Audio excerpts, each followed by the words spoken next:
Hello, मैं doctor किरण मिश्रा। ये video मेरा मॉरल वैल्यूज से रिलेटेड ही है। जो मैंने आपको साइकोमेट्रिक टेस्ट जो पहला वीडियो भेजा था उसमें समझाया था, ये आपका सेकंड वीडियो है। इसमें मैं ये बताने वाली हूँ कि कैलकुलेशन आपको किस तरीके से करना है। तो फर्स्ट वीडियो में मैंने आपको ये बताया कि आपके 4 मॉरल वैल्यूज़ हैं। उसमें क्वेश्चन ऑनेस्टी के क्वेश्चन कौन से हैं, ह्यूमैनिटी के क्वेश्चन कितने हैं, एंड सिंसियरिटी के कौन से क्वेश्चन, एंड कर्टसी के क्वेश्चन कौन से हैं। आप लोगों ने अपने सब्जेक्ट पे उसको अप्लाई किया होगा, फिल करके आपको वो वापस मिल गया होगा। तो अब आपको रिजल्ट निकालना है। सभी क्वेश्चन में आपने देखा होगा 3 ऑप्शन से 3 आंसर्स लिखे हुए हैं। तो आपके सब्जेक्ट ने एक किसी पे टिक लगाया होगा 3 में से, बट वो आंसर सही है या गलत है वो हमें देखना है। यदि सही आंसर है तो ही हमें उस पर 1 नंबर देना, 1 मार्क ओनली। जो भी आप का क्वेश्चन है उस पे आंसर सही है तो 1 मार्क देना है ओनली। तो अब हमें ये पता करना है कि सही आंसर कौन से हैं। तो मैं आपको आंसर बताने जा रही हूँ कि आपके जो 60 क्वेश्चंस हैं उनमें आंसर सही कौन से हैं और गलत कौन से हैं। तो मैं सही आंसर बताने जा रही हूँ तो गलत उसमें अपने आप ही निकल के आएंगे। तो ऑनेस्टी के जो क्वेश्चंस थे उसमें आंसर कौन से होना चाहिए क्वेश्चंस के, वो मैं सबसे पहले बताने जा रही हूँ। आप ऑनेस्टी के तो 1 नंबर के क्वेश्चन पे 2 नंबर का आंसर होना चाहिए, 5 नंबर पे 3 नंबर का आंसर, 9 पे 1, 13 पे 2, 17 पे 2, 21 पे 1, 25 पे 2, 29 पे 1, 33 पे 2, 37 पे 2, 41 पे 3 आंसर, एंड 45 का 3 आंसर होना चाहिए, 49 का भी 3 आंसर, एंड 53 और 57 का भी 2 नंबर का आंसर होना चाहिए। मतलब 53 का 2 आंसर एंड 57 का 2 आंसर। ये मैंने आपको ऑनेस्टी के जो क्वेश्चन है उनकी आंसर की दी है मैंने आपको। सिंसियरिटी के जो आंसर क्वेश्चन है उनकी आंसर की है 2 नंबर पे 2 नंबर का जो क्वेश्चन है उस पर 3 नंबर का आंसर होगा, एंड 6 नंबर के क्वेश्चन पे 2 नंबर का आंसर, 10 नंबर के क्वेश्चन पे 3 नंबर का आंसर, 14 पे 2, 18 पे 1 नंबर का आंसर होगा, 22 पे 3 नंबर, 26 पे 2 नंबर, 30 पे 1, एंड 34 पे 2, 38 पे 3, 42 पे 3, 45 पे 3, एंड 50 पे 3, 54 पे 3। मतलब ये जो 15 क्वेश्चन मैंने बोले हैं उनके मैंने आंसर भी आपको बताए हैं। यही आंसर होने चाहिए तो ही हम नंबर देंगे। अब है ह्यूमैनिटी के आंसर की मैं आपको बता रही हूँ। 3 नंबर के क्वेश्चन पे 1 नंबर का आंसर होना चाहिए, 7 नंबर पे 1 नंबर का आंसर, 11 पे 1, 15 पे 3, 19 पे 1, 23 पे 1, एंड 27 पे 3 नंबर, एंड 31 पे 2 नंबर का आंसर होना चाहिए, 35 पे 3, एंड 39 पे 1, 43 पे 3, 47 पे 2, 51 पे 2, 55 पे 2, एंड 59 पे 3। ये मैंने आपको ह्यूमैनिटी की आंसर की बताई है, साथ में मैंने क्वेश्चन भी बोले हैं। कर्टसी में 4 नंबर के क्वेश्चन पे 2 नंबर का आंसर, 8 पे 2, 12 पे 3, 16 पे 1, 20 पे 2, 24 पे 3, 28 पे 2, 32 पे 1, 36 पे 3, 40 पे 1, एंड 44 पे 2, 48 पे 3, 52 पे 3, 56 पे 3, 60 पे 3। मतलब मैंने आपको चार जो मॉरल वैल्यू थे उनके जो क्वेश्चन थे उनकी आंसर की भी बताई है। इसका मतलब ये हुआ कि आपने जिस सब्जेक्ट पे इस क्वेश्चनर को यूज़ किया है उसमें 3 ऑप्शंस थे आंसर के, उसने किसी पे भी टिक लगाया होगा। बट मैंने आपको जो नंबर बोले हैं आप चेक कीजिए कि आपके सब्जेक्ट ने यही आंसर दिए हैं क्या। अगर ऑनेस्टी, ह्यूमैनिटी, कर्टसी, सिंसियरिटी पे यही आंसर दिए जो मैंने आंसर की बताई है आपको, तो ही आप उनको 1 नंबर दीजिए, नहीं तो आप उसको 0 मार्क देंगे।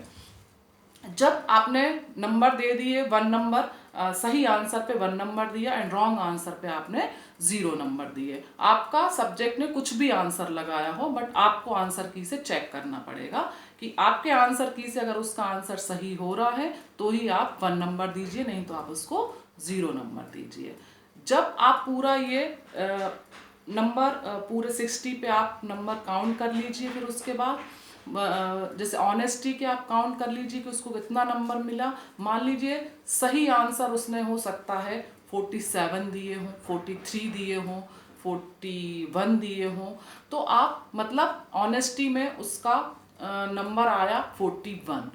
इसी तरीके से सिंसियरिटी के काउंट कर लीजिए, 10 है, 15 है, 11 है, उसको आप काउंट कर लीजिए, 1 नंबर देंगे सही आंसर पे, उसको काउंट कर लीजिए। उसके बाद इस तरीके से आप चारों मॉरल वैल्यूज़ को काउंट कर लीजिए कि कितने नंबर उसको मिले हैं।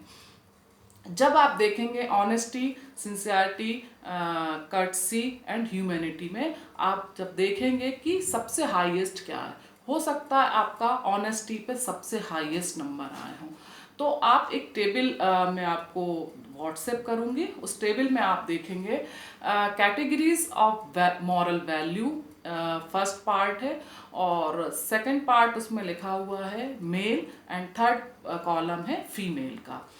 तो क्योंकि मैंने आपको पहले ही बताया था ये आप पे मेल या फीमेल किस पे अप्लाई कर रहा है वो आप पे डिपेंड करता है। तो कैटेगरीज ऑफ मॉरल वैल्यू में फर्स्ट नंबर पे लिखा है वेरी हाई, सेकंड पे है हाई, थर्ड पे है मॉडरेट, फिर लो, फिर वेरी लो। इस तरीके से आपको कैटेगरीज दिखेंगी। अब मान लीजिए आपका 47 आया या आपका 13 आया। अब 47 पे आपको देखना पड़ेगा कि ऑनेस्टी पे है वो, या सिंसियरिटी पे है, या कर्टसी पे है, या ह्यूमैनिटीज पे है। आपको वो देखना पड़ेगा। जिसका भी हाई टोटल आ रहा है मतलब वो मॉरल वैल्यू उसमें हाई है। लो क्या आ रहा है, मॉडरेट क्या आ रहा है, चारों में आप देख लीजिए। जो सबसे ज़्यादा नंबर है मतलब मॉरल वैल्यू उसकी वो हाई है, और जो सबसे लो नंबर आ रहा है मतलब उसकी मॉरल वैल्यू वो लो। चारों में से कुछ भी हो सकता है। ये मेल और फीमेल की दोनों का कैटेगरी अलग अलग है, तो आप मेल का अलग देख लीजिए और फीमेल का अलग देख लीजिए। साथ में मैंने आपको कुछ स्टेप्स बताए थे साइकोलॉजी टेस्ट को लिखने के। तो इस टेस्ट को भी में भी आप सबसे पहले यही लिखेंगे कि इसका एम्स क्या है, इंट्रोडक्शन, सब स्टेप्स मैंने पहले बताए थे, फिर से उसको रिपीट नहीं कर रही हूँ मैं। लास्ट में कैलकुलेशन में आप इसको लिखेंगे एंड कंक्लूजन में भी आप इसको ये लिख सकते हैं कि आपके सब्जेक्ट का मॉरल वैल्यू ये है और लो जो भी मान लीजिए कर्टसी में उसका 13 आ रहा है, सबसे लो आ रहा है, तो आपको ये देखना पड़ेगा कि उसमें ये मॉरल वैल्यू की कमी क्यों है, क्या कारण है। अगर हाई में भी है तो भी क्यों है, इतना हाई क्यों है। ये दोनों एक हमारे लिए केस स्टडी हो सकती है। हमें केस स्टडी करना चाहिए कि इस तरीके के डिफरेंसेस क्यों आ रहा है। एक व्यक्ति में एक चीज़ बहुत हाई है और एक चीज़ बहुत डाउन क्यों है, और दो दो है तो मिडिल में क्यों है। इस तरीके से आपको ये चीज़ कंक्लूजन में लिखिए और उसकी केस स्टडी कीजिए जो भी आपका सब्जेक्ट है, और उनके पेरेंट्स को आप बता सकते हैं कि आपके बच्चे में मॉरल वैल्यू ये बहुत हाई है, ये कम है तो कम इतनी क्यों है, हाई है तो इतनी क्यों है।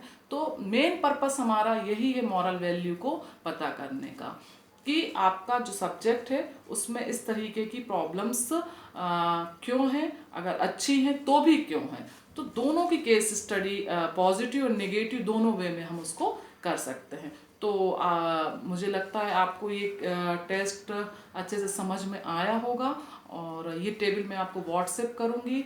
मैं आपको पहले भी एक ये मॉरल वैल्यू की जो क्वेश्चनर है ऑलरेडी पहले से ही व्हाट्सएप पे दे चुकी हूँ। इसके आंसर की भी मैं आपको व्हाट्सएप कर दूंगी, और अच्छे से इसको कीजिए आप। थर्ड वीडियो मेरा जो होगा वो EIR पे होगा। उसके लिए मैं पहले से ही आपको क्वेश्चनेयर व्हाट्सएप कर दूंगी, तो आपके सामने वो कॉपी होगी, तो आपको ज़्यादा अच्छे से समझ में आएगा। थोड़ा सा उसमें कन्फ्यूज़न ज़्यादा आएगा अगर मैं आपको ऐसे ही बोलूँगी और आपके सामने कॉपी नहीं होगी, तो आप बिल्कुल भी नहीं समझ पाएंगे। तो नेक्स्ट वीडियो मेरा EIR पे होगा, उसके बाद मेरा VIR होगा, लास्ट मेरा IQ टेस्ट होगा, जो आपको मैं लास्ट में बताऊंगी वीडियो में। Thank you so much.